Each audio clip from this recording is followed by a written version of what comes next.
back to the channel, everyone. My name is Riley. Thank you for joining me. This week we're returning back to the old run and gun style vlog of shoot and update. So stay with me. Let's see what's going on here in the snake room this week.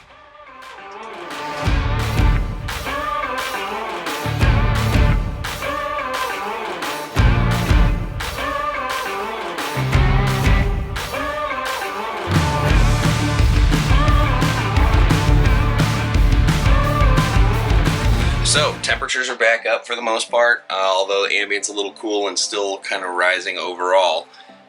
Thermostats are back up to where they need to be. Animals are nice and warm and ready, and I went through and fed over 100 of the snakes yesterday. Fed a lot. Got everybody, for the most part, back on track that needed it. Handful of animals that will start up next week if they're in shed or something like that. But babies are being fed, and as you can tell, still shipping. A few more went out yesterday, got more going out today, and hopefully you guys will pump the brakes on that so I at least have some babies left for the upcoming SAC show and Pomona show in June, but not really complaining. But anyway, while we're talking about babies, I figured I'd give you guys a few updates on some of the breeding projects going on this year. And to kick that off, you guys know how much I love my Crebos. She's in here, and I'm not really going to open the door and disturb her because I literally just finished doing that, but what I will do is I will put a photo up here of her. I've never seen her bigger. I've never seen her thicker and more prepared for a clutch. I've seen her big, and I've seen her push out 13 eggs a couple times, but each time she was never as big as she was this time. This year, some of the changes that I've made are feeding her more variety, more frequently, more often, leading up to potential parturition this season. So in theory, I've corrected what I believe to be some of my shortcomings in terms of providing her with resources, and I know what changes I've made in the incubation department. So with all the luck in the world, I'm hoping this will be the year for Crebos. So fingers crossed on that front. On another front, I don't know if you can see her in there. She's hiding out, and with albinos it's hard to tell, but yesterday I went through doing some feeding, and I was like, well, let's see if she wants to eat. She has been breeding. I've caught her and my albino Darwin male locked up a bunch, and she's been a voracious eater ever since I came here. Has not skipped a meal. Yesterday, she wanted nothing to do with the rat. Kind of took a deeper, closer look at her, and she definitely looks like she's in shed, but she's got some good lumpiness where I'm hopeful for. So, with any luck, she'll give me what I suspect is a pre-lay shed in the next few days. We'll start a 30-day countdown to eggs. If she gives me a shed before this video comes out, we'll take a look at her, and I'll see if I can show you guys kind of what I'm seeing potentially. She's a very lean snake. She's about 10 years old, has been kept very lean, and so instead of, you think, oh, skinny snakes are really going to show it when they're gravid, it seems they hold it well and they hide it better. So we'll take a look at her hopefully this week if she gives me a good shed, and I'll show you what I'm talking about. But what I'm really excited about are the Reptiles. Now, last week's video, I brought them home, told you guys a little bit about how they are spring breeders, how they've been deep cooling, separate, no food for the winter. And yesterday, they got their first meals for the year. Nothing big, just small rats. And I popped the male in this morning, and he's instantly checking her out. And I'm not going to disturb them too much. He's over there sniffing her, checking her out. She's kind of just hanging out here, sprawled out, getting a little bit of warmth. So we'll see what they do. But again, I've made all the necessary changes and adjustments that I can on my end, and I think we'll be good to go with them over the next few days. If I see some locks or any encouraging behavior, I'll definitely be grabbing the camera and showing you guys, just like I'll be keeping an eye out for the Darwin.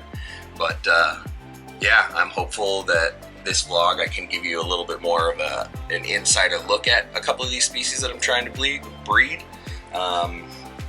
Haven't bred successfully Reptiles or Darwins, so we'll try that out. Cribos, technically I've had success, but not the success I want. So we're gonna keep going on those. So hopefully we'll hit 1, 2, 3, third time's a charm. All right, and I recently introduced you guys to my red Zeppelin pair. This is my male. The dopest name in corn snakes, honestly. If you like rock and roll like me, and you like a cool snake name, calling them red Zeppelins is pretty sweet. This particular group of true locale albino oketees seem to stay smaller, so these guys are not some of the big whopper corn snakes that you see being found out in like South Carolina and Florida. But these guys take weaned rats, so they're impressive, no joke, and they act like little rattlesnakes. This guy's feisty. But they're another species that I've never bred. Not that corns are all that challenging, but they're different and they're unique to me, and I'm really excited. I've been pairing, and up until now the female really hasn't been interested, but I did a feed, pair, and I've been feeding the female a little extra, and all of a sudden she's not running away from him. They spent a few nights under the hide. So they too just got another extra meal yesterday, so I'm gonna pop him back in with her. He seems kind of fired up, so I'm hoping that they'll continue to play nice, and maybe we'll have 2 groups of colubrid clutches this year to offer. That would be pretty sweet. Some unique corn snakes, not just any corn snakes, very unique corn snakes. Very important lineage, just really cool history to them. Yeah, I don't want to count my eggs before they're even on the ground, but it'd be really cool to have something like that. So while I'm thinking about it and thinking about the albinos, I thought I'd introduce you to my pint-sized breeder male. Yeah, male this size, getting it done. I'm sure that's blowing a few minds. People who still think that carpet pythons are like 9-10 foot monsters. This is a 2.5, 3-year-old male albino Darwin. And yeah, he's a male, still young, still growing, so he's a little bit smaller, but by no means is he done growing. This guy will take small weaned rats. So don't ever count out the little guys. You know, we always talk about how females need to be a certain size to successfully hold and pass eggs without detriment to themselves, but males, they don't do that. They just do the dirty, do the deed. They don't need to be big. So as long as they're producing viable sperm, they're ready to rock. It just becomes a question if your male is confident and knows what to do and is not intimidated by the female. And this guy's a little spicy. He's a little bit of a no-nonsense type of guy, although he's gotten a little bit better with me over the last 1.5 years. He used to pee on me every time I'd pick him up and bite me, all that good stuff. Not so much anymore. We'll see if he picks that back up as we warm up here for the season, but he's been on a very one-track mind, has been following that female a lot.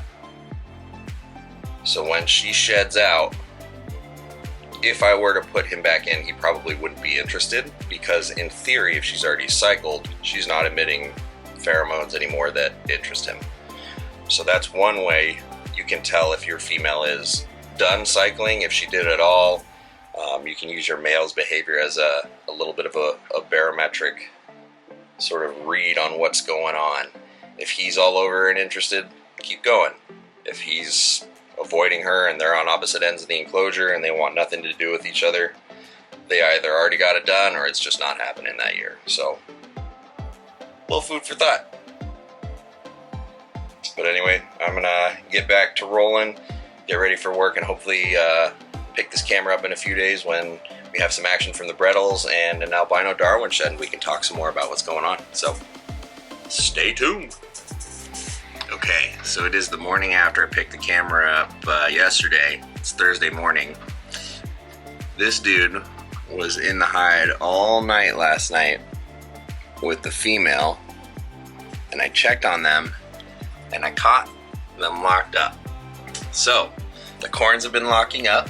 What I'm going to do is, since he's separated from her right now, I'm gonna pull him, plan on pulling some food for them for tomorrow, feed her tomorrow, because the more I support her follicular growth, the more it's gonna go.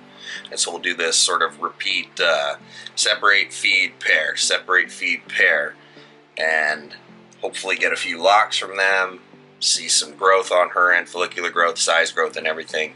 And maybe this year will be the year I breed my first corn snakes. Who knows? This guy was all over her yesterday. I haven't witnessed any locks, but he has been attached at the proverbial hip to her. Just cruising all over her back, tail on her back and things. So just like with the corns, gonna do some pairing, separate, feed, pair, separate, feed, rinse and repeat. But look how dark they are compared to the rest of the year.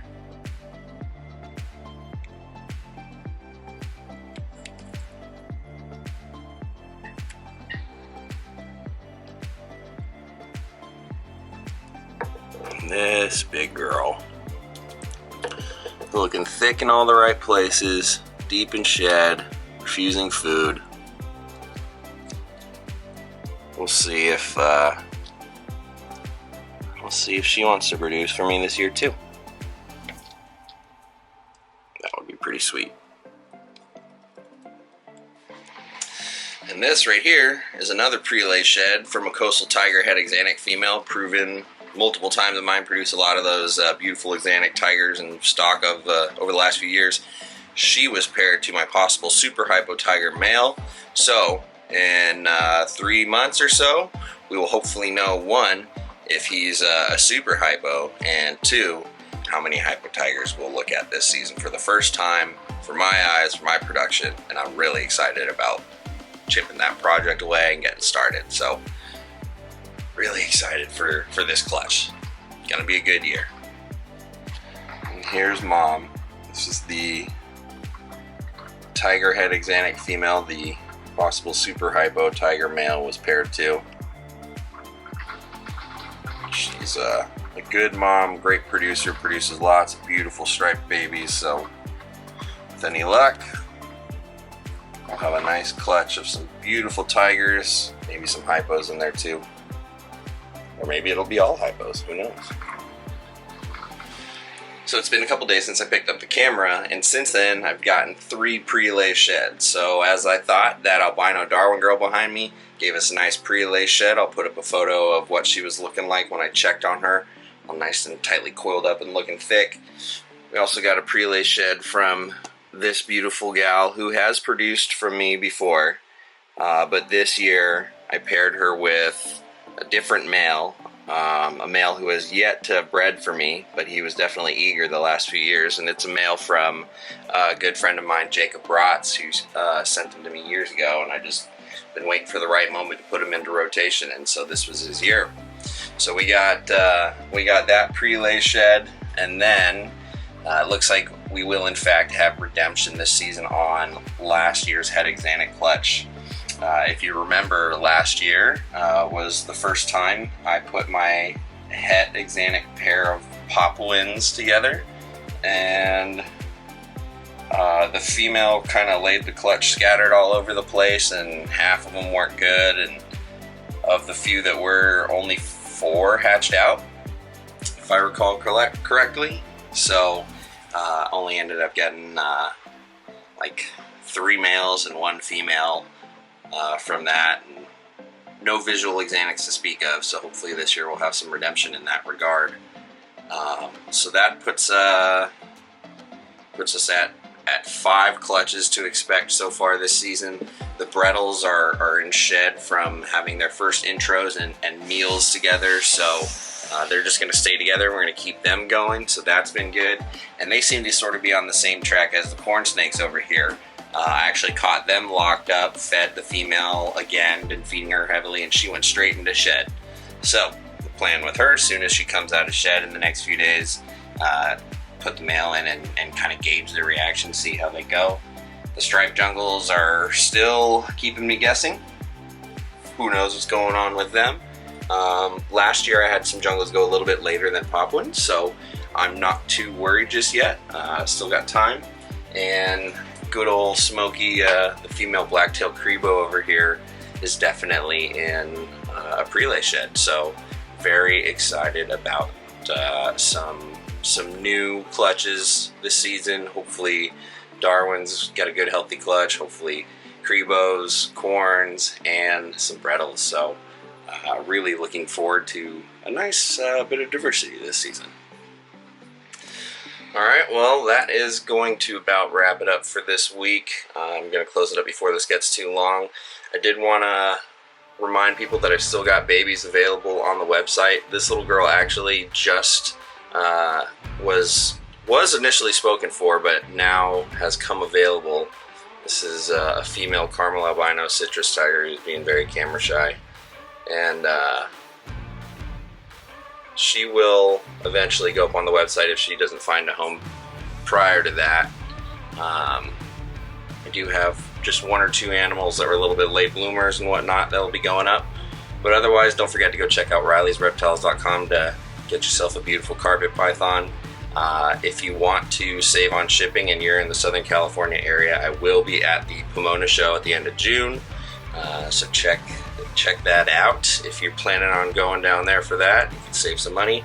Otherwise, yeah, check out the website, go to the available page, RileysReptiles.com. And on that, I'll catch you guys all next week. Big shout out to my sponsors, Heliguy Serpents and Reptiles Express. They both have wonderful discount codes going. We're going strong with the President's Day sale for Heliguy Serpents. So, all right, just had to double check. The President's Day discount code RR20 still going strong. So if you want to get 20% off some Heliguy Serpents 3D printed perching and whatnot, go check that out at HeliguiSerpents.com. Make sure to give Chris a follow at Heliguy Serpents. And Reptiles Express has Riley 50 going to get individual customers up to 10 shipping labels at 50% off the standard FedEx market rates. So don't miss out on saving yourself some money on some shipping this year now that the good weather's coming back. And don't forget to go check out USARK and USARK Florida. Become members, support them. They're the only organizations out there supporting us, kind of working against any irrational legislative action towards reptile keeping. They're the only body of folks working to support us and fight for us. So make sure you go support them. It's the least we can do. Check me out on Patreon if you want to join the family and support what we've got going on in this community. Look me up under Riley Jimison on Patreon.com. I'm sure you're seeing all the list of patrons right here that are awesome. Much love to all my patrons. Thank you guys for making everything happen. I'll catch you guys all next week. Later.